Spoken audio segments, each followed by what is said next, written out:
स्वागत है आपका हेलो किसान में। आपके साथ मैं हूं अंटू सिंह। हेलो किसान आप किसानों का अपना कार्यक्रम, लाइव कार्यक्रम, जहां सीधे आप कृषि संबंधी अलग अलग विषयों पर हमारे विशेषज्ञों से संपर्क करते हैं और अपने प्रश्नों के, अपने सवालों के जवाब जानते हैं। और साथ ही हमारा मकसद ये होता है कि अलग अलग जो विषय हैं जो कृषि से संबंधित हैं उनके बारे में हम आपको जागरूक भी करें। और चाहे वो कृषि से संबंधित नीतियाँ हो या फिर नई तकनीक हो या फिर नए अवसर हो, ये तमाम बातें हम इस कार्यक्रम में शामिल करते हैं। और आज भी ऐसे ही विषय के साथ हम आपके सामने हाजिर हैं। तो आज का विषय क्या है हेलो किसान में, जिससे जुड़े हुए विशेषज्ञ हमारे साथ रहेंगे और आपके सवाल हम लेंगे।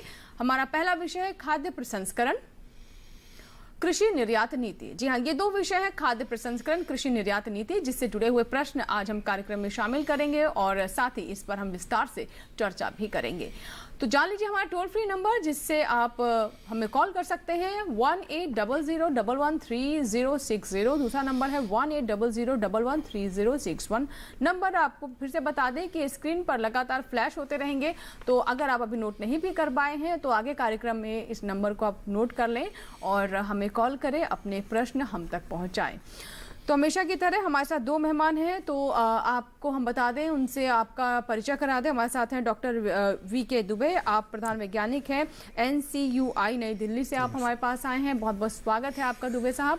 और बहुत बहुत धन्यवाद आपका भी। दुबे जी हमें बताएंगे कि किस तरीके से खाद्य प्रसंस्करण को हमारे किसान अपना सकते हैं, कैसे उनकी आय में वृद्धि हो सकती है और साथ ही उनके लिए रोजगार का एक उचित माध्यम भी है। बस जानना ये है कि कैसे आप इससे जुड़े और हमारे किसान अपने आप को कैसे आत्मनिर्भर बनाएं।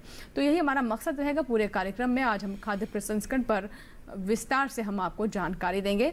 और दूसरा जो हमारा विषय है, जैसा कि हमने आपको बताया कि हमारा दूसरा विषय है कृषि निर्यात नीति। ये भी बहुत महत्वपूर्ण है। इससे जुड़े हुए जो हमारे मेहमान कार्यक्रम में रहेंगे उनके बारे में बता दें।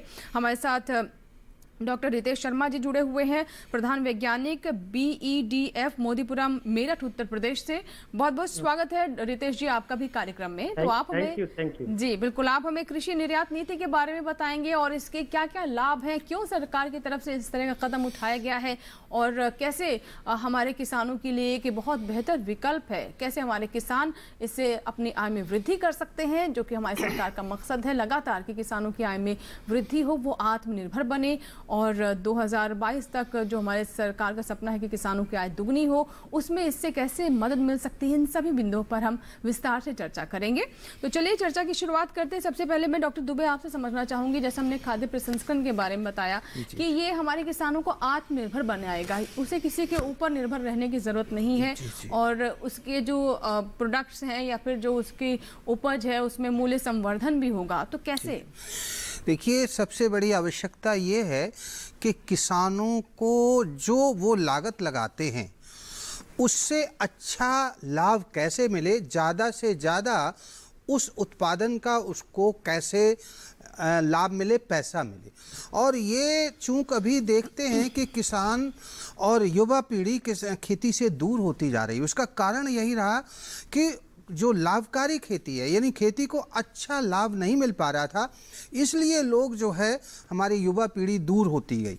और अभी क्या हुआ कि सरकार ने ये प्रयास किया कि किस तरीके से किसानों की आय बढ़ाई जाए। आय में ये है कि एक तो उनका उत्पादन बढ़ाया जाए, खेती को नहीं बढ़ाया जा सकता बहुत ज़्यादा, दूसरा उत्पादन की भी एक सीमा होती है। अब तीसरा बढ़ा कि उसके मूल्य, जो उत्पादन होता है उसका ज़्यादा से ज़्यादा मूल्य कैसे मिल पाए। अभी किसान क्या करते हैं, उत्पादन करते हैं सीधा, और सीधा का सीधा जो उत्पाद होता है वो मार्केट में जाके बेच आते हैं। दूसरा, कभी कभी ऐसा होता है कि मार्केट में उत्पादन ज़्यादा हो गया, मार्केट के रेट कम हो गए और उनका जो पैदावार होती है वो बहुत कम दामों में बिकी।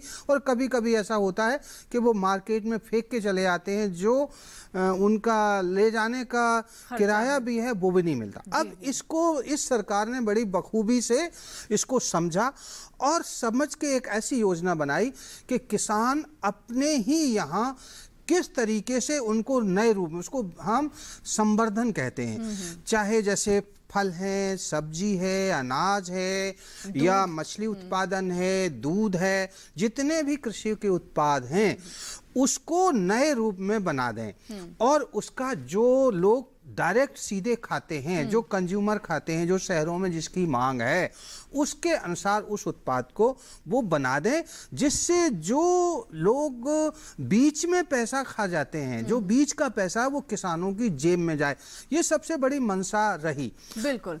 तो जैसा कि आपने बताया कि मकसद यही है कि किसानों की आय बढ़े और किसान जो सीधा अपनी उपज को, अपने प्रोडक्ट को बाजार में बेच देता है और उसके बाद जो दूसरी कड़ी होती है वो उसका प्रसंस्करण करके वो एक्चुअल में लाभ ले जाते हैं और किसान को उसका फायदा नहीं होता है। तो ऐसा ना हो, किसान भी दूसरी कड़ी के पास ना जाके खुद ही अपने आप को इस तरह से बना ले या फिर ऐसे अपने पास व्यवस्था कर ले कि खुद ही अपने प्रोडक्ट में, अपने उत्पाद में मूल्य संवर्धन कर सके और उस फायदे को वो अपनी जेब में डाल सके।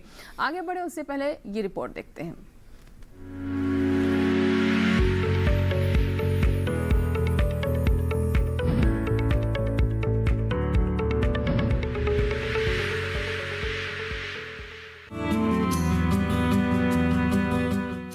भारत का खाद्य प्रसंस्करण क्षेत्र उत्पादन, वृद्धि, खपत और निर्यात की दृष्टि से सबसे बड़ा क्षेत्र है। भारत के खाद्य प्रसंस्करण क्षेत्र में फल और सब्जियां, मसाले, मांस और पोल्ट्री, दूध और दूध से बने उत्पाद, मछली उद्योग, अनाज प्रसंस्करण और उपभोक्ता उत्पाद समूह जैसे मिठाई, चॉकलेट और कोको उत्पाद, सोया आधारित उत्पाद, मिनरल जल, उच्च प्रोटीन खाद्य आदि शामिल हैं। वर्ष 2019-20 के दौरान भारत का प्रसंस्कृत खाद्य निर्यात 31,204.78 करोड़ रुपए था। खाद्य प्रसंस्करण उद्योग में प्राथमिक कृषि उत्पादों का प्रसंस्करण कर इनका मूल्य बढ़ाने के उपाय किए जाते हैं। सरकार द्वारा आत्मनिर्भर भारत अभियान के तहत 20 लाख करोड़ रुपए के विशेष आर्थिक पैकेज में सूक्ष्म खाद्य प्रसंस्करण इकाइयों के लिए 10,000 करोड़ रुपए दिए गए हैं।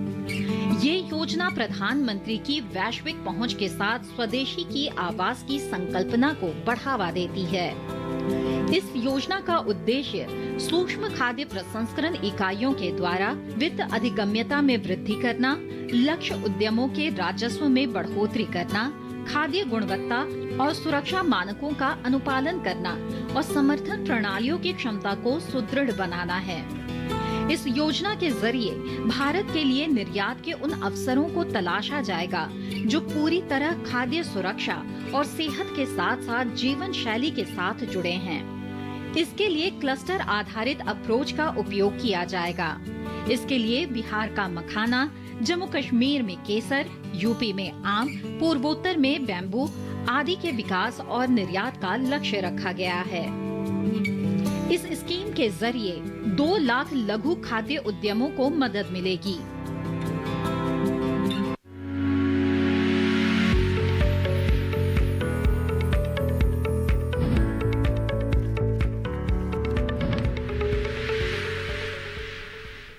और अब बात कर लेते हैं डॉक्टर रितेश शर्मा से। रितेश जी, जैसा कि हमने बताया कि कृषि निर्यात नीति से भी सरकार का यही मकसद है कि हमारे किसान जो है और आत्मनिर्भर बने और उनके आय में वृद्धि, और खाद्य प्रसंस्करण का भी यही मकसद है। तो हम थोड़ा सा विस्तार से जानना चाहेंगे, जो पहली बार ये नीति आई है, ये कैसे किसानों के जीवन में बदलाव लाएगी या फिर उन्हें और मजबूती देगी?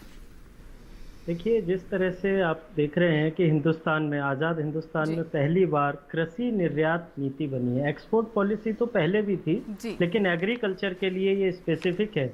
और जिस तरह से हमारे देश ने दुनिया को ये दिखाया है कि इतनी जनसंख्या होते हुए भी हम लगातार अपने पूरी जनता का पेट भरने के साथ सरप्लस हमारे पास हर चीजें हैं। तो वैज्ञानिक दृष्टि से, खेती करने की दृष्टि से देश में बहुत काम हुआ है। अब बात आती है कि हम पूरी दुनिया में किस तरह से अपने उत्पाद को, अपने प्रोडक्ट्स को लेके जाएं। इसमें आप देखें, यदि समझें तो पूरे वर्ल्ड का जो एग्रीकल्चर एक्सपोर्ट है वो करीब करीब 1.6 ट्रिलियन डॉलर्स का है। और इसमें से हम इंडिया की सारे एक्सपोर्ट की बात करें तो वो करीब 304 बिलियन डॉलर है, जबकि एग्रीकल्चर का लगभग 38 बिलियन डॉलर का एक्सपोर्ट है। तो आदरणीय प्रधानमंत्री जी ने जो सपना देखा कि हम किसानों की आय बढ़ाएं, और ये जो एक्सपोर्ट का जो हमारा पैन है, इसको हम 2022 तक 60 बिलियन डॉलर करें और उसके अगले 5 साल में हम इसे 100 बिलियन डॉलर तक लेके जाएं। इसके लिए ये पहली बार नीति बनी है। इस नीति में इतने अच्छी बातें हैं जो आगे आने वाले समय में इस देश की कृषि को काफी हद तक बदल सकती हैं। जी बिल्कुल, क्योंकि जी बिल्कुल। तो इस नीति का यही मकसद है कि विश्व पटल पर हमारे किसान की एक नई पहचान हो, उसकी धमक हो कि हमारे देश का किसान कितना सजग है और अपने संघर्ष से वो कौन सी नई नई ऊंचाइयां वो छू सकता है। यही मकसद है इस नीति का, ताकि हमारे किसान और मजबूत हो, जैसा कि हम लगातार कह रहे हैं। तो आगे बढ़े उससे पहले देखते हैं इससे जुड़ी हमारी ये रिपोर्ट।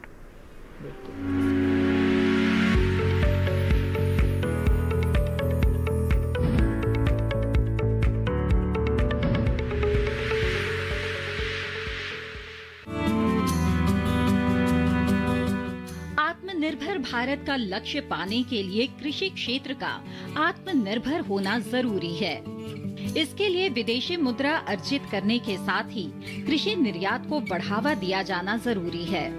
निर्यात बढ़ने से किसानों, उत्पादकों और निर्यातकों को अंतर्राष्ट्रीय बाजार का लाभ उठाने और अपनी आय बढ़ाने में मदद मिलती है।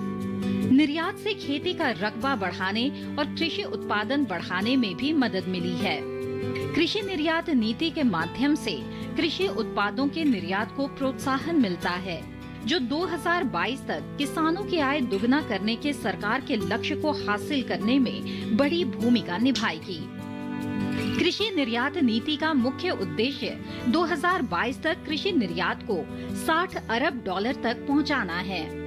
कृषि व्यापार संगठन के आंकड़ों के अनुसार 2017 में विश्व कृषि व्यापार में भारत के कृषि निर्यात और आयात का हिस्सा क्रमशः 2.27% और 1.90% था। कोविड महामारी की वजह से हुए लॉकडाउन के कठिन समय में भी भारत ने खाद्यान्नों का निर्यात जारी रखते हुए इस बात का पूरा ख्याल रखा कि विश्व खाद्य आपूर्ति श्रृंखला में किसी तरह की बाधा नहीं आए। मार्च जून 2020 की अवधि में देश से 25,552.7 करोड़ रुपए की कृषि वस्तुओं का निर्यात हुआ, जो कि 2019 की इसी अवधि में हुए 20,734.8 करोड़ रुपए के निर्यात की तुलना में 23.24% अधिक है। नई कार्य योजना एक ओर जहां कृषि उत्पादों के निर्यात को बढ़ावा देने पर जोर देती है, वहीं दूसरी ओर ऐसे उत्पादों के मूल्य संवर्धन पर भी ध्यान केंद्रित करती है। नई निर्यात नीति में मुख्य रूप से आरोग्य और स्वास्थ्यवर्धक भोज्य पदार्थों, पोषण युक्त आहार और इस संदर्भ में ब्रांड इंडिया को बाकायदा एक अभियान के रूप में बढ़ावा देने की तैयारी की गई है और इसके माध्यम से भारतीय उत्पादों की विदेशी बाजारों में पैठ बनाने की योजना है।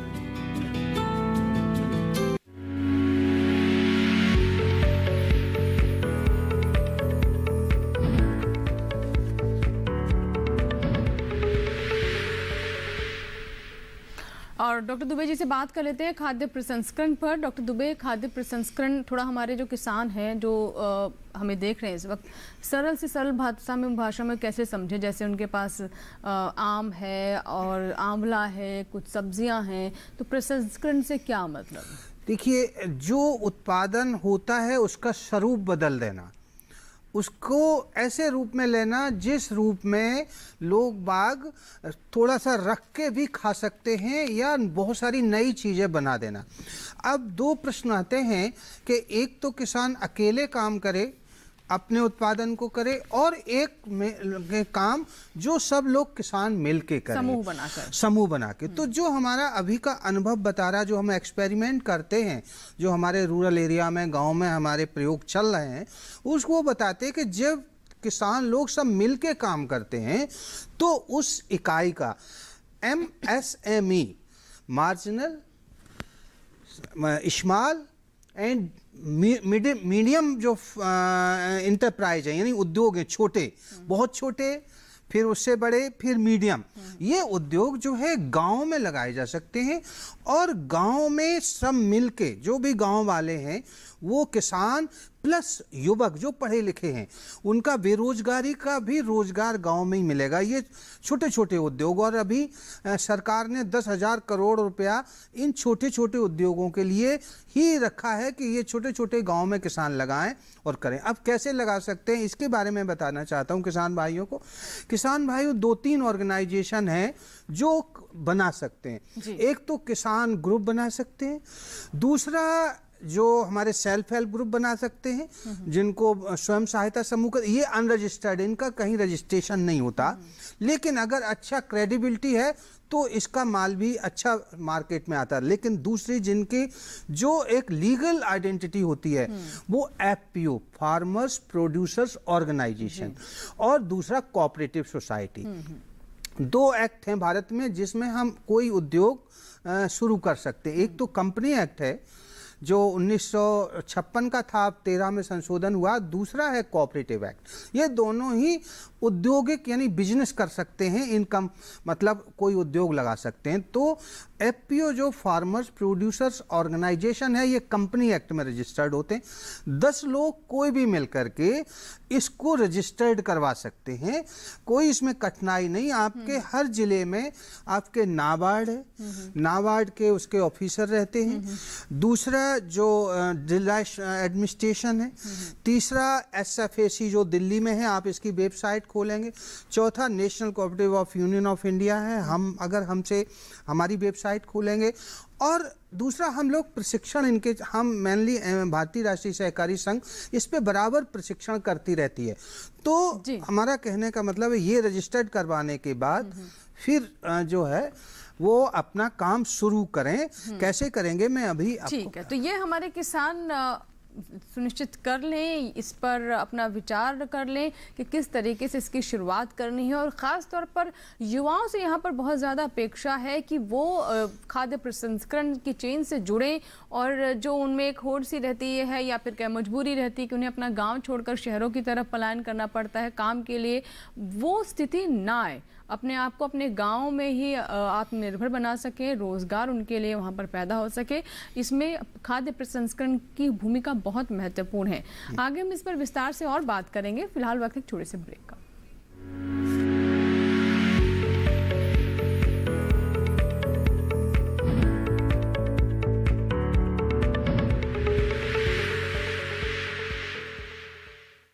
अरे भाई सुना नहीं क्या, केसीसी ने किसानों का जिंदगी बदल दिया है। देश के छोटे किसान 1,60,000 रुपये तक का कर्ज बिना किसी गारंटी को ले पाएंगे। ब्याज खोरों से भी पीछा छुटा। मैं तो जैविक खेती का पूरा सामान मंगा लिया, केसीसी का भी कोई दबाव नहीं है। ब्याज चुकाने के लिए पूरा 1 साल मिलता है। समय पर भुगतान करने पर केवल 4% के सालाना ब्याज पे लोन मिल गया मुझे। अपना आधार कार्ड, लेटेस्ट फोटो और जमीन के कागजात लेके अप्लाई करो बस। और नामांकन भरने के लिए जेब भी ढीली नहीं करनी पड़ी।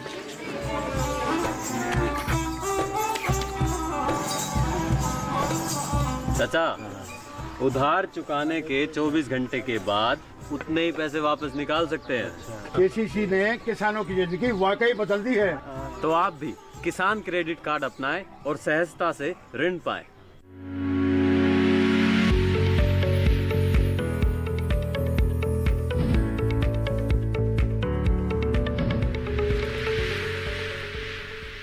ब्रेक के बाद हेलो किसान में एक बार फिर से आपका स्वागत है। अगर आप अभी अभी हमारे साथ कार्यक्रम में जुड़े हैं तो आज का विषय एक बार फिर से आपको बता दें, हमारा आज का विषय है खाद्य प्रसंस्करण और कृषि निर्यात नीति। इन दोनों ही विषय पर हम विस्तार से चर्चा कर रहे हैं। आपकी कॉल्स का हमें इंतजार है। और ब्रेक के बाद देखिए पहले कॉलर हमारे साथ जुड़ भी चुके हैं। अभिषेक है जिन्होंने मध्य प्रदेश के सीहोर से हमें कॉल किया है। अभिषेक जी बताइए क्या प्रश्न है आपका। हेलो जी Abhishek ji.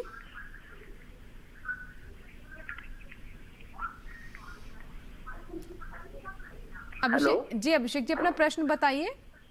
Ma'am food processing के बारे में जानना था। जी, फूड प्रोसेसिंग के बारे में कोई खास बात आप जानना चाहते हैं? मैम फूड प्रोसेसिंग के बारे में बात करनी थी।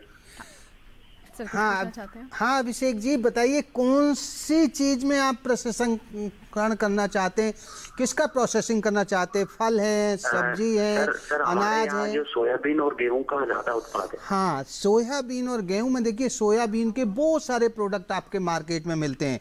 आप देखिए कि आपकी सोयाबीन बड़ी मिलती है, सोयाबीन का पाउडर मिलता है, सोयाबीन की बहुत सारे प्रोडक्ट आपको मार्केट में मिलते हैं। आप उसकी मशीनें आपको मिल जाती है। अब तो सोयाबीन के जो चिप्स वगैरह बहुत सारे प्रोडक्ट हैं, सोयाबीन के बिस्कुट मिला के आ रहे हैं। तो आप देखिए कि मार्केट में बहुत सारे हैं। अब आप कोई एक चीज़ आप चुनिए, और मेरा फिर भी वही आपसे है निवेदन, क्योंकि उसके लिए प्रोडक्शन चाहिए। तो आप जितने भी किसान हैं क्षेत्र में, आपके जो गांव में हैं या जो 2-4 गांव में हैं, उनका उत्पादन देखिए कितना होता है।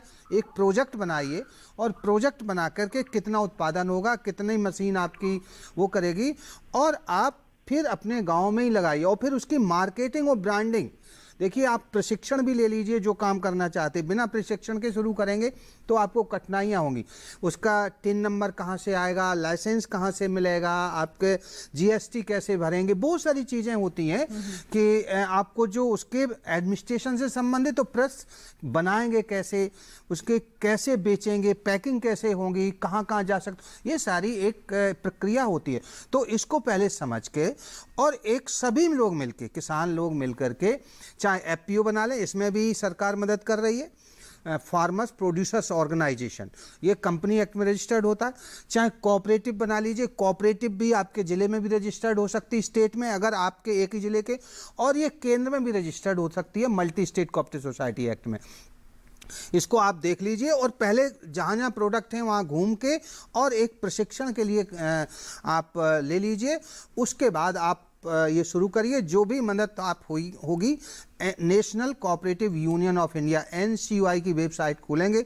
हमारे प्रशिक्षण भी चलते रहते हैं, और उसमें आप देखिए आपका कब प्रशिक्षण आता है, या KVK में प्रशिक्षण चलते रहते हैं, या दूसरे भी इंस्टीट्यूशंस हैं। आप देखिए आपके नज़दीक कौन सा इंस्टीट्यूशन है, उसमें भी एग्रीकल्चर यूनिवर्सिटी में आपको मिल सकता है प्रशिक्षण का काम। बिल्कुल, है ना? जी बिल्कुल। तो आपने अभिषेक जी बहुत ध्यान से सुना होगा कि जो बातें सर ने बताई हैं कि कैसे आप पहले तो ये आप सोच लीजिए कि आपको कौन सा प्रोडक्ट बनाना है, और अपने साथ लोगों को जोड़िए, और जब लोग जुड़ जाते हैं तो फिर थोड़ा आसान भी हो जाता है, हिम्मत भी बन जाती है। तो आपका जो थॉट है, जो सोच है, वो बहुत अच्छी है। बस ज़रूरत है कि इसे आप असलियत में इसे अमली जामा पहनाएं। चलिए, हमारे साथ दूसरे मेहमान रितेश शर्मा जी बने हुए, आइए बात कर लेते हैं उनसे। रितेश जी, जो हम बता रहे हैं पहली बार आई हुई कृषि निर्यात नीति के बारे में, और आपने भी बताया कि सरकार का क्या इसके पीछे मकसद है, लेकिन इससे हमारे जो कृषि उत्पाद है, विशेष तौर पर उस पर फोकस है, उसे बढ़ावा किस प्रकार मिलेगा? देखिए, यदि आज हम एक्सपोर्ट की स्थिति देखें अपनी, तो हमारे पास बहुत ज्यादा प्रोडक्ट नहीं है कहने को। हम अपनी देखिए, तभी तक खेती की बात थी, खेती कर रहे हैं हम खाने के लिए, अपने प्रयोग के लिए। अब बात आती है बाजारीकरण की, इंटरनेशनल मार्केट में हम कैसे लेके जाएं। तो उसके लिए क्वालिटी तो आवश्यक है, बट पहले सबसे जरूरी होता है, जब हम व्यापार की तरह से कृषि को करेंगे, तो हम अपनी अच्छाइयाँ, जो हमारे स्ट्रॉन्ग पॉइंट है, वो हमें पता होना चाहिए। वर्ल्ड में इंडिया एकमात्र ऐसा देश है जिसके पास दुनिया का जो इरिगेटेड, जो सिंचाई जहां हो सकती है, 1/5 लैंड हमारे पास है। हमारे पास जो डाइवर्स क्लाइमेट है, हम देश के किसी ना किसी भाग में कोई भी फसल पूरे साल ले सकते हैं, जबकि पूरी दुनिया के बहुत सारे देश या तो बर्फ से अटे हैं, या पानी है, या दूसरी प्रॉब्लम्स हैं। जो हमारी स्ट्रेंथ है यही है, 1/10 हमारे पास एरेबल लैंड है। और फिर भी आज की तारीख में हम एक्सपोर्ट की बात करें तो बासमती या चावल, उसके बाद सी फूड, समुद्री फूड, और उसके बाद बफेलो मीट, हम इनके ऊपर आकर टिक जाते हैं। बाकी चीज़ों का अंश बहुत कम है। आज के समय में आवश्यकता है कि हमारे पास बहुत सारे ऐसे उत्पाद हैं जो पूरी दुनिया में, जिनकी विशेष मांग है, परंपरागत, गैर परंपरागत, जो हमारे स्वदेशी हैं, जो जैविक हैं, इनके एक्सपोर्ट को बढ़ाने के लिए, उसको स्ट्रेंथ करने के लिए ये पॉलिसी हमारे बीच में आई है। बिल्कुल। तो जैसा कि आपने रितेश जी बताया कि संभावना बहुत है, और हमारी सबसे अच्छी बात यह है कि हम कृषि प्रधान देश हैं, और आज के युग में, आज के समय में पूरा विश्व अब अच्छा खाद्य पदार्थ चाहता है, अपनी प्रतिरोधक क्षमता को बढ़ाना चाहता है, तो ऐसे में संभावनाएं जो है हमारे लिए और अधिक बढ़ गई हैं। बस ज़रूरत यह है कि अपनी इस ऊर्जा को हम सही दिशा में ले जाएं। हमारे साथ एक कॉलर हैं जिन्होंने कॉल किया है, विक्रम है नीमच मध्य प्रदेश से। आइए बात कर लेते हैं। विक्रम जी, स्वागत है हेलो किसान में। बताइए सवाल क्या है। हेलो जी विक्रम जी, सवाल बताएं।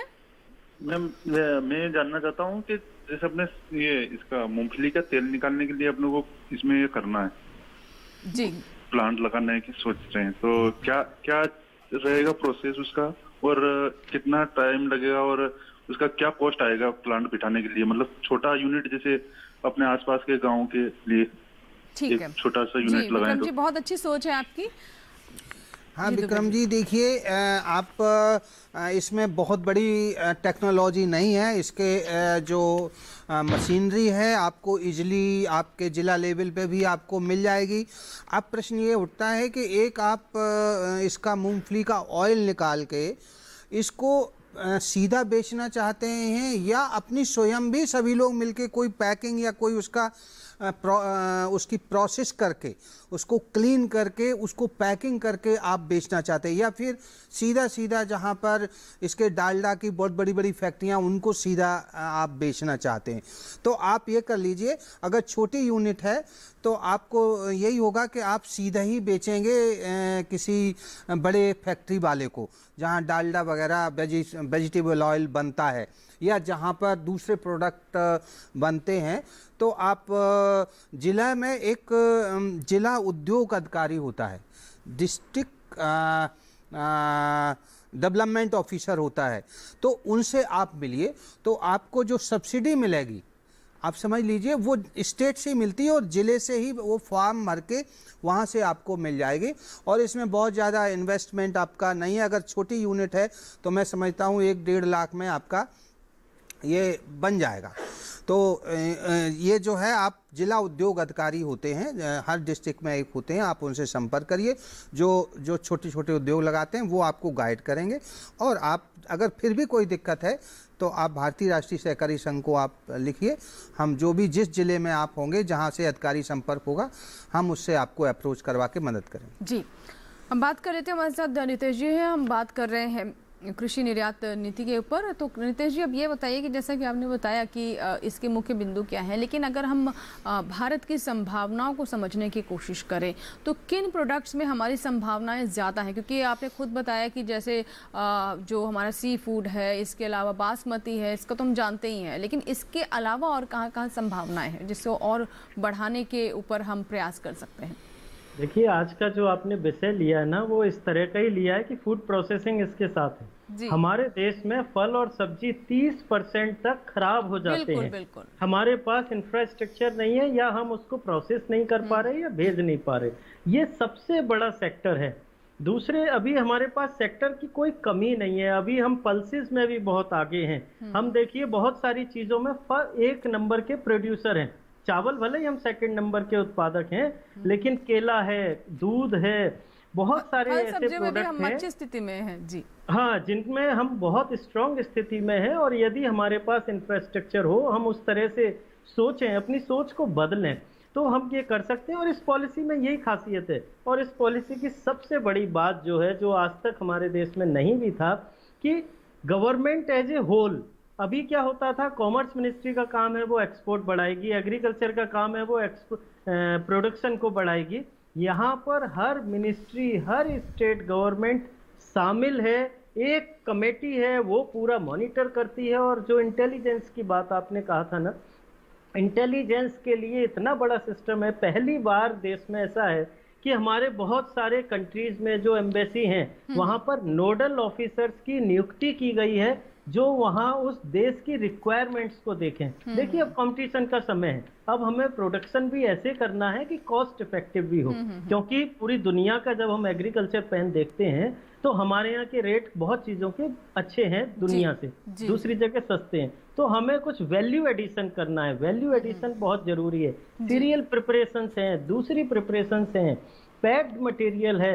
ये सारी इतनी बड़ी संभावना है। और ये जो पॉलिसी आई है, इसने साफ कहा है, इसका जो ब्यूटी है वो ये है कि आपने प्रोडक्ट आइडेंटिफाई करना है जी, बिल्कुल। उसके बाद डिस्ट्रिक्ट आइडेंटिफाई करना है, वो प्रोडक्ट किस डिस्ट्रिक्ट में है और उस डिस्ट्रिक्ट में वो सारी फैसिलिटीज देनी है। ऐसा नहीं कि आपने मैंगो करना है और कहीं भी आप कर दें, जहां वो होता है। और जैसे कि जिला एक उत्पाद पॉलिसी पर भी काम किया जा रहा है कि जिस जिले में जिस कृषि उत्पादन जिस चीज़ का बेहतर हो सकता है वहाँ पर उसी का ही उत्पादन किया जाए ताकि उसकी जो खासियत है उसे और निखारा जा सके। हमें यहाँ पर केवल उत्पाद ही नहीं, केवल उत्पाद ही नहीं, इसमें जैसे आपने आम की मैंने बात कही तो कोल्ड चेन चाहिए हमको, वहीं पर उसकी प्रोसेसिंग यूनिट होगी, वहीं कोल्ड चेन, वहां से लेके पोर्ट तक का कॉस्ट इफेक्टिव, बिल्कुल लागत जो है वो भी घटे, कॉस्ट इफेक्टिव हो। और जाहिर सी बात है जब कॉस्ट इफेक्टिव होगा तो जो लाभ का मार्जिन है वो भी बढ़ेगा। बहरहाल हमें यहाँ पर छोटा सा ब्रेक लेना होगा दुबे जी, और हमारे साथ दुबे जी भी लगातार बने हुए, शर्मा जी, रितेश शर्मा जी हमारे साथ अभी जुड़े हुए थे। ब्रेक लेंगे, उसके बाद फिर वापस आएंगे और आपकी कॉल्स लेते रहेंगे, इन दोनों विषय पर और विस्तार से चर्चा होगी। देखते रहे लोग किसान।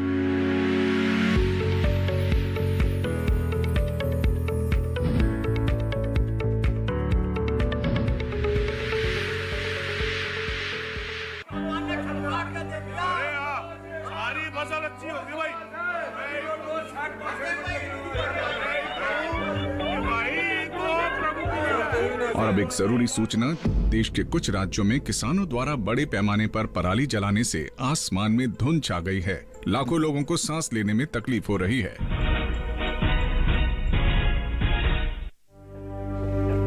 हर साल हम अपना ही घर फूकते हैं और तमाशा बनते हैं। ना, मैं ना मानता। ये काम तो बरसों से होता आ रहा है, अब ऐसा क्या नया आ गया? ये देख लो हमारे रतन काका, पिछले साल की पराली जलाने से जो इनकी खांसी उठी थी ये अब तक चल रही है। और तो और हमारे सोना उगलने वाली धरती भी बंजर पड़ रही है। बेटा तुम्हारी बात मान भी ले, पर एक बात बताओ कि पराली को ठिकाने लगाने में भी तो लागत आती है, और ये आग जलाने से ये काम आसानी से हो जाता है।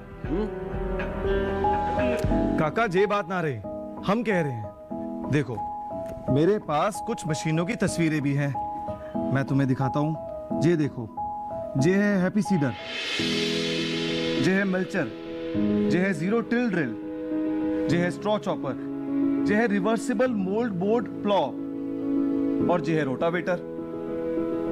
ये सारी मशीनें अब 50% अनुदान पे मिल रही है, और तो और कस्टम हायरिंग केंद्र लगाने पर सरकार से 80% का अनुदान भी मिलेगा। और ये संकल्प हमारे प्रधानमंत्री जी का है कि अब पराली कोई न जलाए और आधुनिक मशीनों का इस्तेमाल कर पराली खेत में मिलाएं और मिट्टी की गुणवत्ता को बढ़ाएं।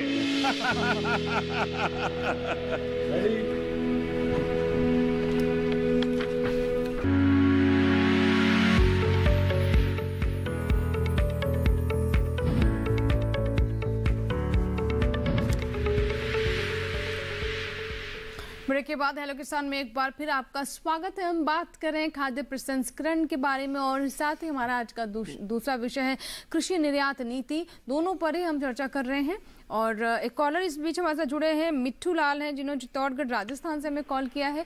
जी मिट्ठू जी बताइए, सवाल क्या है आपका? मिट्ठू लाल जी मुझे सुन पा रहे हैं आप? हाँ सुन रहा हूँ। हाँ बताइए, सवाल बताएं। मक्का की प्रोसेसिंग के लिए क्या क्या प्रोडक्ट बना सकते हैं? बहुत अच्छा है। देखिए, एक तो ये आप सोच लीजिए कि सरकार जो अभी बात चल रही थी क्लस्टर का मतलब उस जिले में कौन सा उत्पादन ज़्यादा होता है उस पर ये जो एफपीओ बनेंगे उसी आधार पर बनेंगे। और मक्का के तो इतने उत्पाद आ रहे हैं, जो कॉर्नफ्लेक्स जिनको कहते हैं सब लोग शहर में नाश्ता करते हैं, उसके नमकीन में भी उसका मक्के का उत्पादन हो रहा है। और ये जो कुछ वैरायटी ऐसी हैं मक्के की जिसमें प्रोटीन बहुत होती है, प्रोटीना वगैरह, वो वैसे भी कॉर्नफ्लेक्स में सब्जी में भी काम आ रहा है। तो मक्का के बहुत उत्पाद हैं। मेरी समझ में आप कॉर्नफ्लेक्स बना लीजिए या दूसरे उत्पाद, बहुत सारी वैसे भी उत्पाद आ रहे हैं जो मतलब स्वीट टाइप में मक्के में आ रहे हैं। तो आप मक्के का क्या उत्पादन लगाना चाह रहे हैं, अगर एफपीओ से लगाना चाहते हैं या कोऑपरेटिव सोसाइटी बनाना चाहते हैं या अकेले लगाना चाहते हैं, लेकिन हमारा अकेले में यही है, आप अकेले लगाएंगे स्कीम का फ़ायदा आपको कम मिलेगा और उसके यूनिट के में बहुत परेशानी आके बंद होने के चांसेस ज़्यादा। जब आप ग्रुप में लगाते हैं 100, 200, 500 लोग होंगे तो वे एक इंडस्ट्री होगी गांव में।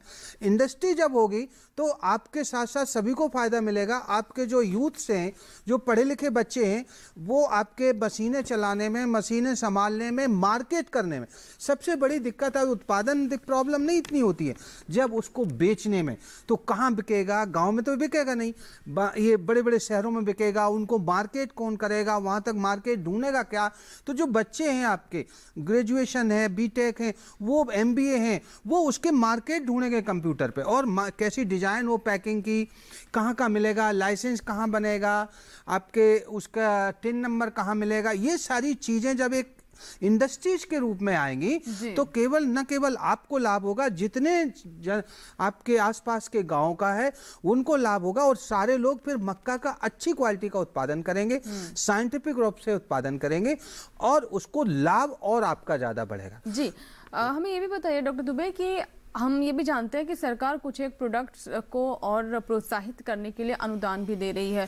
मसलन लेमन ग्रास ऑयल की बात करें तो इसके लिए अनुदान दिया जा रहा है। तो ऐसे कुछ बहुत सारे देखिए मेडिसिनल जो प्लांट हैं, जो मेडिसिनल प्लांट की खेती हो रही है, जिसमें लेमन ग्रास भी है, आपके एलोवेरा है, आपके बहुत सारे मेरी समझ में 10-20 हज़ार जो है मेडिसिनल प्लांट हैं जिनका लोगों को पता भी नहीं वो मेडिसिनल प्लांट हैं।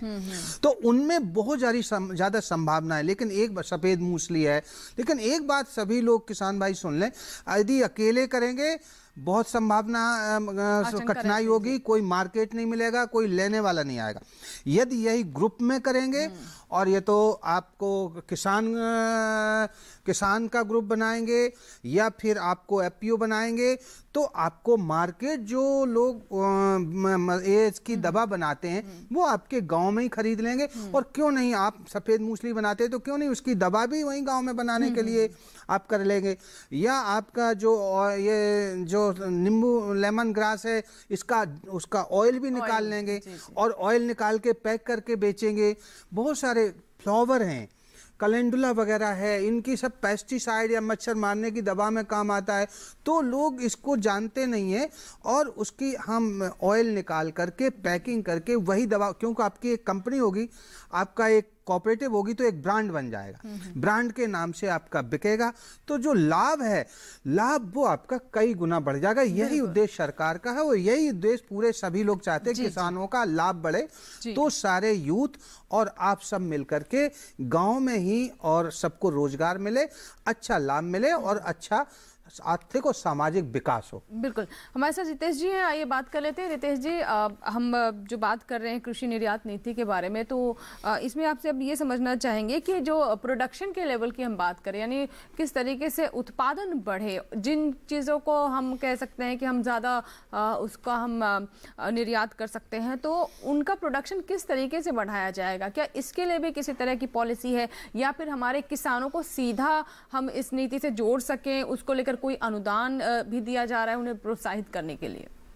जी बिल्कुल, इसमें ये सारी व्यवस्थाएं हैं, जैसे अभी डॉक्टर साहब बात कर रहे थे, मैं उसी में आगे जोड़ता हूं कि आपने एफपीओ बनाया, ये भी इसमें व्यवस्था है नीति में कि आप संगठित हों, उसके बाद आप मार्केट में बेच रहे हैं वो अलग बात है लोकल, लेकिन एक्सपोर्ट कैसे करना है उसके लिए एपीडा ने एक फार्मर कनेक्ट पोर्टल बनाया है, जिस पर फार्मर एफपीओ या कोई आपके ऑर्गेनाइजेशन है वो अपने को रजिस्टर कर सकते हैं। उससे क्या होगा कि पूरे दुनिया के जो खरीदार हैं वो भी देख सकते हैं और हमारे एक्सपोर्टर जितने हैं वो भी देख सकते हैं। तो डायरेक्ट लिंकेज एक तो दिया।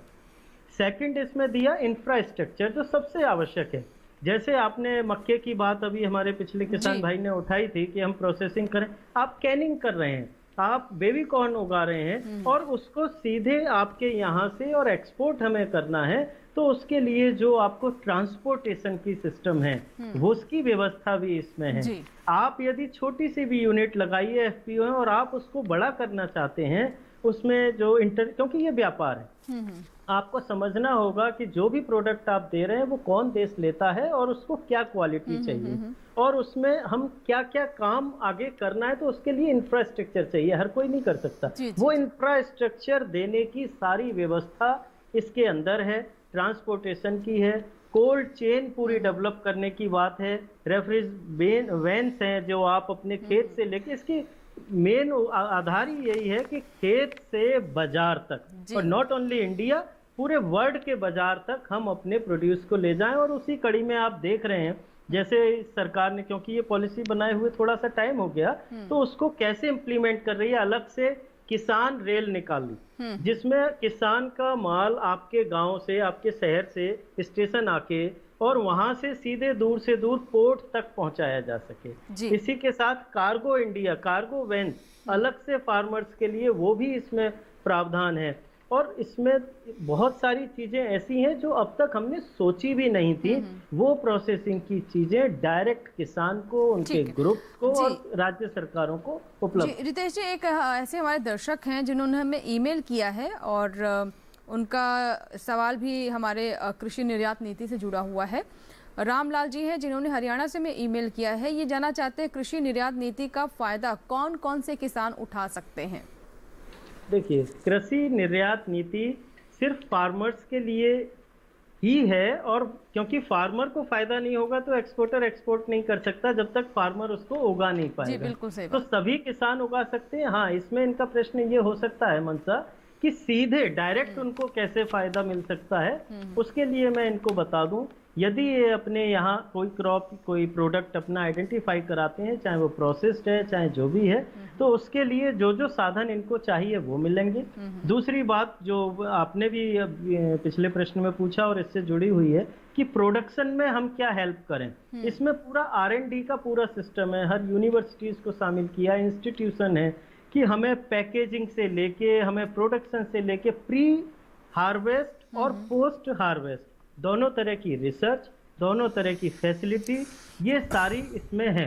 जैसे कि आपने देखा कई प्रोडक्ट के तो हमारे बोर्ड बने हुए हैं, कॉफी बोर्ड है, टी बोर्ड है। और बासमती की बात करूं, मैं खुद आता हूं बासमती एक्सपोर्ट डेवलपमेंट फाउंडेशन से, तो हम हरियाणा पंजाब के किसानों को, यूपी के जो 7 राज्य हैं सभी को ट्रेनिंग्स देते हैं, उनको अवेयरनेस प्रोग्राम, उनको एक्सपोर्टर के साथ बैठाकर बायर सेलर मीट कराते हैं, फेस टू फेस उनकी बात कराते हैं कि एक्सपोर्टर आपसे क्या चाहता है, और किसानों का सीधे एक्सपोर्टरों से संबंध कराना, ये सारे काम भी इसी नीति का एक हिस्सा है। और ये लगातार हो रहे हैं, हर प्रोडक्ट में कोशिश की जा रही है, जहां जहां पर संभव है वहां किया जा रहा है। और कोविड के बाद में देखूं, मैं तो बल्कि इसमें कहूंगा कि ये जो कोविड महामारी में जो प्रॉब्लम्स आई हैं, ये हमारे लिए एक अपॉर्चुनिटी है। बिल्कुल, पूरी दुनिया में आप यदि एक्सपोर्ट का डाटा देखेंगे, आपकी रिपोर्ट में मैं सुन तो नहीं पा रहा था ज्यादा ऑनलाइन की वजह से, लेकिन मैं समझ रहा था कि जो एक्सपोर्ट है हमारा मार्च से लेकर के और अगस्त तक का डाटा हमारे पास है,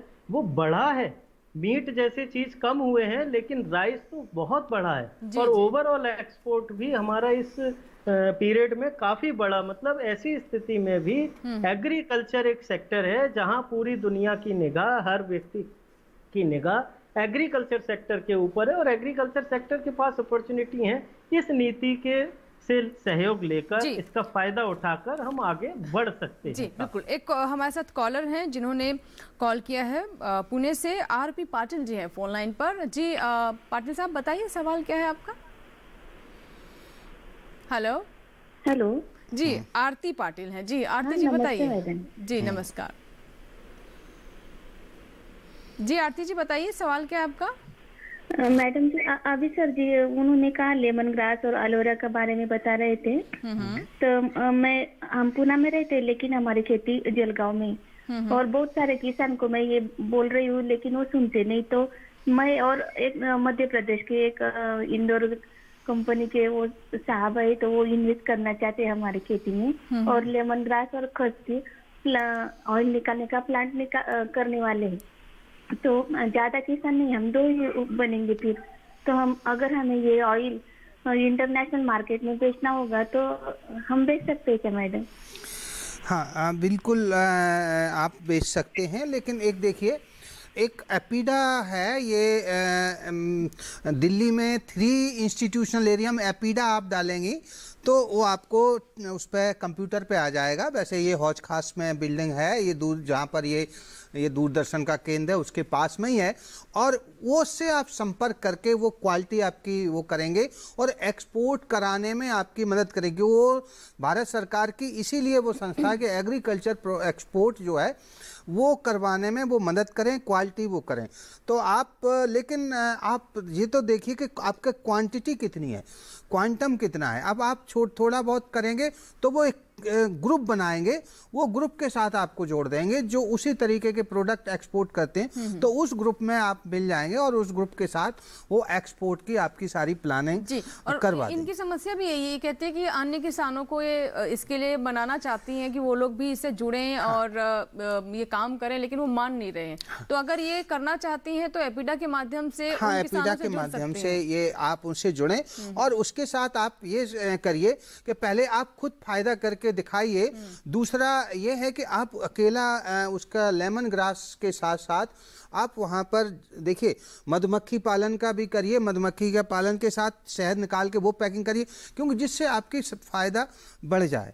और मधुमक्खी के साथ दूसरी चीज़ें हैं, बाउंड्री पे आप वहाँ पपाया का बहुत अच्छा प्रोडक्शन होता है, बाउंड्री पपाया, तो आपको कंटिन्यूस मिलने लगे, क्योंकि लेमन ग्रास का प्रोडक्शन आपको थोड़ी देर में बाद मिलेगा तो आपको तुरंत मिलने लगे। तो जब आपको देख करके दूसरे किसान भी होंगे कि भाई इनका इतना एकड़ में फ़ायदा है, तो निश्चित ही करेंगे। लेकिन ये ध्यान रखें कि अकेला या कम क्वांटम में होगा तो आपको फायदा नहीं हो पाएगा। जी जी बिल्कुल। चलिए इसी के साथ ही हमें एक और छोटे से ब्रेक लिए यहाँ पर रुकना होगा, कहीं मत जाइएगा। ये चर्चा ब्रेक के बाद भी जारी रहेगी और आपकी कॉल्स अभी भी हम ले रहे हैं, अभी भी समय बाकी है, जरूर हमें फोन करें।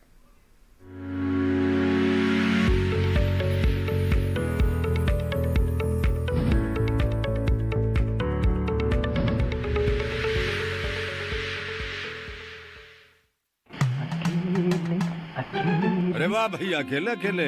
अरे तू भी ले, पर खाएगा कैसे? मैं ऑर्गेनिक खेती की बात कर रहा रे बेटे। अकेले अकेले खेती कब तक करेगा? मतलब गांव में 20-25 किसानों का समूह बना के पंजीकरण करवा ले, फिर सरकारी ट्रेनिंग भी मिलेगी और मुफ्त जैविक बीज खाद भी। फिर बीजीएस ऑर्गेनिक की सरकारी मोहर के साथ तेरी उपज आकर्षक पैक में पहुंचेगी बड़े बाजार तक। अच्छा हाँ। अरे भाई कहाँ चल दिया?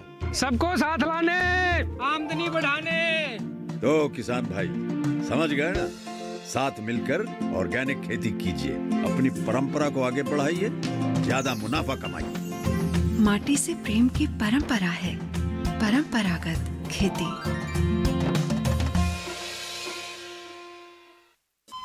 अरे सुन तो।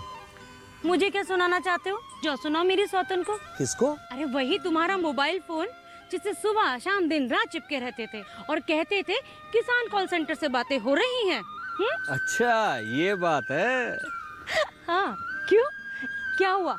अब बात नहीं होती क्या? अब तो झट से बात हो जाती है। ऐसा क्या? हाँ, अब तो ज्यादा लाइनें और खास तकनीक के कारण खेती के माहिरों से तुरंत बात हो जाती है। और अगर कभी लाइन व्यस्त हो तो अपनी समस्या फोन पर रिकॉर्ड करा दो, वहाँ से फोन आ जाता है और समस्या की हल का मैसेज भी आ जाता है। ये देखो आ गया। अरे वाह, इसका मतलब इंतजार की घड़ी अब खत्म। हाँ। तभी मैं सोचूं कि आजकल मुझ पर इतना प्यार क्यों आ रहा है। कृषि संबंधी समस्याओं का अपनी भाषा में तुरंत हल पाने के लिए पूरे भारत में किसी भी फोन से हेल्पलाइन नंबर पर संपर्क करें। किसानों का दोस्त किसान कॉल सेंटर।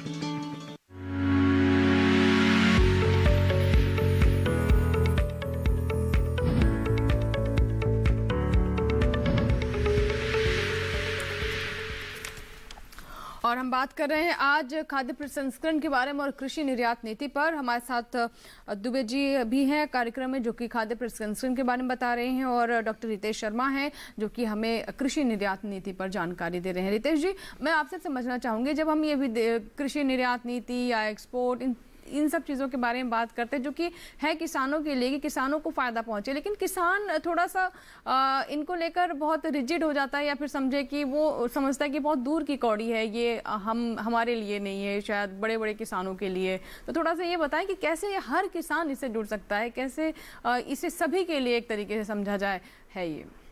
बिल्कुल, आपने अच्छा प्रश्न किया, क्योंकि अभी जो आपके कॉलर थी आरती जी, उनका भी प्रश्न ऑलमोस्ट यही था जी। देखिए, एक्सपोर्टर बनना बहुत आसान है। आपने DGFT की साइट पर, जैसे वो पुणे है, उनको कहीं जाने की जरूरत नहीं है, मैं एपीडा से ही आता हूँ, तो DGFT की साइट पर आपने IEC कोड के लिए अप्लाई करना है। पैन कार्ड बेस है ये, 500 रुपये उसकी फीस है, ऑनलाइन करना है, IEC मिल जाएगा। फिर आप हमारी वेबसाइट पे आ जाएं, apida.gov.in। यहाँ पर एक RCMC होता है, इसको हम बोलते हैं रजिस्ट्रेशन कम मेंबरशिप सर्टिफिकेट। आप उस IEC के बेस पर हमारे यहाँ अप्लाई करेंगे, ऑनलाइन है पूरा सिस्टम, और आप एक्सपोर्टर बन जाते हैं एग्रीकल्चर के। अब जब एक्सपोर्टर तो बन गए, लेकिन व्यापार करना है तो हमें चाहिए मार्केट। जैसे देखिए, हम एक गांव में या छोटे शहर में भी दुकान कोई खोलते हैं तो पहले हम एरिया आइडेंटिफाई करते हैं, यहाँ किस चीज़ की दुकान चलेगी। उसके बाद वहाँ का सारी थोड़ी सी जानकारी इकट्ठी करते हैं और फिर हम अपना कार्य शुरू करते हैं। इसी प्रकार इंटरनेशनल मार्केट में आपने एक वेबसाइट चाहिए। आजकल दुनिया सिकुड़ गई है, बहुत छोटी सी हो गई है, ये तकनीक का युग है, मोबाइल फोन में। हाँ बिल्कुल, तो आप अपने फोन से ही देखिए कि आप, जैसे उन्होंने लेमन ग्रास ऑयल की बात की, वो किस किस कंट्री में मार्केट है, इसको मार्केट इंटेलिजेंस भी हम कहते हैं, पहले से बताना और एसेस करना होता है। उसको आप समझ लीजिए और अपने आप को, मैंने पहले भी बताया, फार्मर कनेक्ट पोर्टल पर रजिस्टर कर दीजिए। भले ही आप FPO बने, भले ही छोटा ग्रुप या इंडिविजुअल भी, आप रजिस्टर करते ही एसेस कर सकते हैं बहुत सारी चीज़ों को, और आप एक्सपोर्टर बन गए। ज़्यादा अच्छा किसान भाइयों के लिए ये है, हमारे पास बहुत सारे किसान रोज आते हैं कि भाई पहले आप थोड़ा सा कीजिए, एक्सपोर्टर के साथ कांटेक्ट कीजिए, उसमें हम आपका सीधे सहयोग भी करते हैं। जब आप 1-2 साल इस तरह से करेंगे, प्रोड्यूस देंगे, आपको लगेगा मेरे खेत का मेरे द्वारा पैदा हुआ दूसरे देशों में जा रहा है, तब फिर आप अपना बिजनेस शुरू कीजिए। क्योंकि ये इतना आसान भी नहीं है, जैसे दुकान खोलना आसान नहीं है बहुत, लेकिन मुश्किल भी बिल्कुल नहीं है। बस एक बात है, मार्केट के लिए थोड़ा सा जानकारी चाहिए। इसके लिए ट्रेनिंग हम देते हैं, एपीडा या BEDF एक ही बात है। हम लोग लगातार हर प्रोडक्ट के लिए आउटरीच प्रोग्राम्स भी किए हैं हमने, और बासमती के लिए तो स्पेशली बहुत कुछ ट्रेनिंग्स, और हर आपको जो भी हेल्प चाहिए किसी भी किसान भाई को, वो एपीडा में या BEDF कहीं भी संपर्क कर सकता है। उनको पूरी जानकारी, हर देश के बारे में जानकारी, और दूसरी जो सैनिटरी फाइटोसैनिटरी रिक्वायरमेंट होती हैं, वो सारी जानकारी हमारे द्वारा उनको बिल्कुल बिल्कुल। रितेश जी, आपने यहाँ पर बहुत अच्छी बात कही कि ये मुश्किल तो है, लेकिन इतना मुश्किल भी नहीं है। बस ज़रूरत ये है कि आप सही सोर्स पर पहुँचे, सही जानकारी आप तक पहुँचे, और जैसा कि हमें रितेश जी बता ही रहे हैं कि एपीडा की तरफ से हमारे किसानों को किस तरह की सहायता दी जा रही है, ट्रेनिंग भी दी जा रही है। तो बस अपने आप को थोड़ा तैयार करना है, और किसी भी लाभ की चीज़ के लिए आपको थोड़ा तो प्रयास करना ही पड़ेगा। हमारे साथ एक कॉलर हैं जिन्होंने कॉल किया है, राजवीर जी है हरियाणा से। आइए बात कर लेते हैं। राजवीर जी, बताइए सवाल क्या है। राजवीर जी, मुझे सुन पा रहे हैं आप? बहन जी, हमें अनार के जूस की मशीन लगानी है। जी हाँ जी, अनार के जूस की आपको मशीन लगानी है। अच्छा, राजवीर सिंह जी, ये बताइए, अनार का जूस तुरंत बेचेंगे या पैक भी करना है? अब तो पैक भी शुरू हो गया, पैकिंग के लिए तो ये पैक भी करना है। राजस्थान गुजरात में अनार खजूर की बहुत पैदावार हुई है इस साल। हाँ, तो इसीलिए ये देखिए, हमारे देश में आज भी केवल 1% ही, हमारे यहाँ सब्जी में हम बहुत अच्छे हैं, दूध में अच्छे हैं, फलों में बहुत अच्छे हैं, नंबर 1 है, लेकिन प्रसंस्करण नहीं हो पाता, प्रोसेसिंग नहीं हो, 1% हो पा रही है। किसी देश में 60% और 50% प्रोसेसिंग हो रही है। तो आप इसको करिए, लेकिन पैकिंग के लिए आपको बड़ा इन्वेस्टमेंट और बड़ा, क्योंकि उसको प्रिजर्व करना, उसकी क्वालिटी को रखना, क्योंकि ये ये इसमें वाटर होता है, नहीं पानी होता है। पानी के लिए लाइसेंसिंग में भी थोड़ा सा आपको वो करना पड़ेगा और वो करना पड़ेगा। तुरंत बेचने की बात अलग है, लेकिन आप या तो फिर बहुत बड़ी इंडस्ट्री लगाएं या फिर सब ग्रुप में मिलके लगाएं, चाहे आप कोऑपरेटिव बनाएं या फिर एफपीओ लगाएं। एफपीओ में अभी आपको 10,000 एफपीओ सरकार ने कहा है और अच्छी जो है मदद कर रहे हैं। एसएफएसी जो ये 3 इंस्टीट्यूशनल एरिया दिल्ली में है या एपीडा है या एनजीओ, ये सब हम एक ही कैंपस में सभी लोग हैं, सब एक साथ जो है मिलके बैठ के भी कभी कभी चर्चा करते हैं। तो आप संपर्क करिए, कितना बड़ा प्रोजेक्ट लगाना चाहते हैं आप सबमिट करिए। बहुत बड़ा प्रोजेक्ट है तो एनसीडीसी भी हमारे बगल में ही है, नेशनल कोऑपरेटिव डेवलपमेंट कॉर्पोरेशन। यदि वो कोऑपरेटिव है तो वो भी बहुत बड़ी फंडिंग भी कर सकती है, 1,000-2,000 करोड़ का उसकी बात नहीं है। बात यह है कि आप अपना प्लान बनाइए और मन बनाइए, सबको सम्मिलित करिए कैसे करेंगे, उसके बाद फिर आके बैठ के बात करिए समझने के लिए और आप फिर आगे बढ़िए। जी, हमारे साथ रितेश जी लगातार बने हुए थे। आइए हम उनसे एक बार फिर से बात कर लें। रितेश जी, आपने बहुत महत्वपूर्ण बातें बताई हैं और मुझे लगता है जो किसान अभी तक ये विदेशों में अपने प्रोडक्ट्स को बेचने को लेकर आशंकित रहते थे, सोचते थे कि ये थोड़े ऊंचे लेवल के काम है, तो कहीं ना कहीं उन्हें थोड़ी राहत महसूस हो रही होगी और वो भी इस दिशा में सोच सकेंगे। बहुत बहुत शुक्रिया हमसे बात करने के लिए और हमारे किसानों को इतनी महत्वपूर्ण जानकारी देने के लिए। Thank you. जी डॉक्टर दुबे, अब अंत में मैं आपसे फूड प्रोसेसिंग के बारे में जानना चाहूँगी कि फूड प्रोसेसिंग को लेकर अनुदान किस किस तरह के हैं? हाँ, देखिए ये अनुदान सब आपको स्टेट से मिलेंगे। ये चूँकि एग्रीकल्चर में स्टेट से ही सारी स्कीमें वहाँ से चलती हैं, तो इसमें सारा अलग अलग इसमें है ना। तो जो अनुदान क्या है, इसमें फाइनेंशियल सपोर्ट आपको मिलेगा। जो छोटा सा माइक्रो इंटरप्राइजेज लगाने के लिए या मीडियम इंटरप्राइजेज लगाने के लिए, मशीनरी खरीदने के लिए, उसके लिए आपको फाइनेंशियल सपोर्ट मिलेगा। और फिर हर जिले पे अलग अलग, आप जैसे ही जिला उद्योग अधिकारी से उससे मिलेंगे तो सब में अलग अलग अनुदान है। जी जी, है ना। तो इस तरीके से आपको डिटेल मिल जाएगी क्या काम करना चाहते किस समय। जी, बहुत बहुत शुक्रिया दुबे जी, आप स्टूडियो में आए। बहुत बहुत धन्यवाद आप लोगों का भी, बहुत बहुत खाद्य प्रसंस्करण पर इतनी महत्वपूर्ण जानकारी दी और मुझे लगता है किसानों को बहुत सरल तरीके से आपने समझाया है और ज़रूर वो इस पर विचार करेंगे। इसी के साथ ही आज के हेलो किसान में फिलहाल इतना ही। कल का विषय क्या है आइए जान लेते हैं। कल का विषय है फार्मिंग एक्ट 2020 महिला किसान सप्ताह। कल का ये हमारा विषय है और इससे जुड़े हुए अगर आपके कोई प्रश्न है, कोई सुझाव है, कोई जानकारी आप चाहते हैं तो आप हमें ईमेल कर सकते हैं। हमारा ईमेल पता नोट कर लें आप। हमारा पता है hellokisan2015@gmail.com। अगर आप चाहें तो हमसे आप फेसबुक के माध्यम से भी संपर्क कर सकते हैं। फेसबुक से जुड़ने के लिए तरीका जान लें। आप फेसबुक पर जाएं और सर्च बॉक्स में हेलो किसान टाइप करें, हमारा पेज खुल जाएगा जिसे आप फॉलो कर सकते हैं, ऐड कर सकते हैं, मैसेंजर से सवाल पहुंचा सकते हैं या फिर वॉल पर भी अपने सवाल साझा कर सकते हैं। और अब जान लेते हैं हेलो किसान कॉल सेंटर नंबर। यह है 1800-113060। सोमवार से शनिवार सुबह 6 से रात 10 बजे के दरमियान आप इस नंबर पर कॉल कर सकते हैं, अपने सवाल रिकॉर्ड करवा सकते हैं। इसी के साथ ही दीजिए इजाज़त। हमारी कोशिश रहती है कि अपने किसानों को हम ज़्यादा से ज़्यादा जागरूक कर सकें ताकि उनके जीवन में बदलाव आए और विकास से वो जुड़ सकें, उनकी राह आसान हो सके और वो आत्मनिर्भर बन सकें। उम्मीद करते हैं कि आज के कार्यक्रम से इसमें कुछ मदद तो ज़रूर हुई होगी।